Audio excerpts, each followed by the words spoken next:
সাকিবের বৃদ্ধ মায়ের লুক নিয়ে এবার মুখ খুললেন মাহির।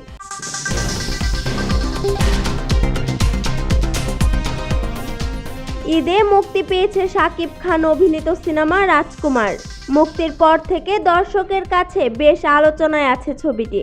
মুক্তির আগেই জানা গিয়েছিল এতে অতিথি চরিত্রে অভিনয় করেছেন ঢাকাই ছবির নায়িকা মাহিয়া মাহিও। তবে নায়িকা হিসেবে নয়, 65 বছর বয়সী শাকিব খানের মায়ের চরিত্রে দেখা গেছে তাকে। ছবি মুক্তির পর মাহির চরিত্রটি নিয়ে মিশ্র প্রতিক্রিয়া চলছে। কেউ বলছেন বৃদ্ধ মায়ের চরিত্রে মাহি ভালোই করেছেন, তবে মেকআপটা আরেকটু ভালো হতে পারত।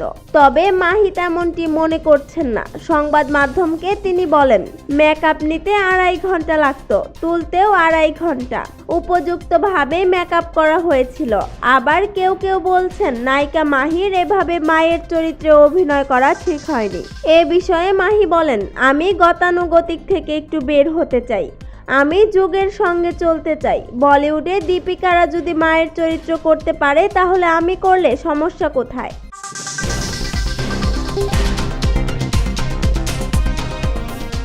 আমার কাছে মনে হয় পরিচালক হিমেল আশরাফ আমাকে যখন চিন্তা করেছেন, আমার বিশ্বাস তিনি আমাকে ওইভাবে উপস্থাপন করবেন, তাই কাজটি করেছি। তাছাড়া ছবিটির প্রযোজক আরশাদ আদনান আমাকে কাজটি করার জন্য বলেছেন, তাই করেছি।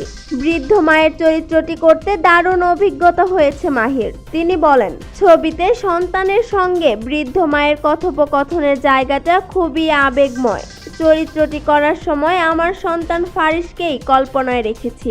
সন্তানের প্রতি মায়ের যে আবেগ আকুতি থাকে তা ফারিসকেই মনের সামনে ধরেছিলাম, ফলে সহজে চরিত্রটি তুলতে পেরেছি।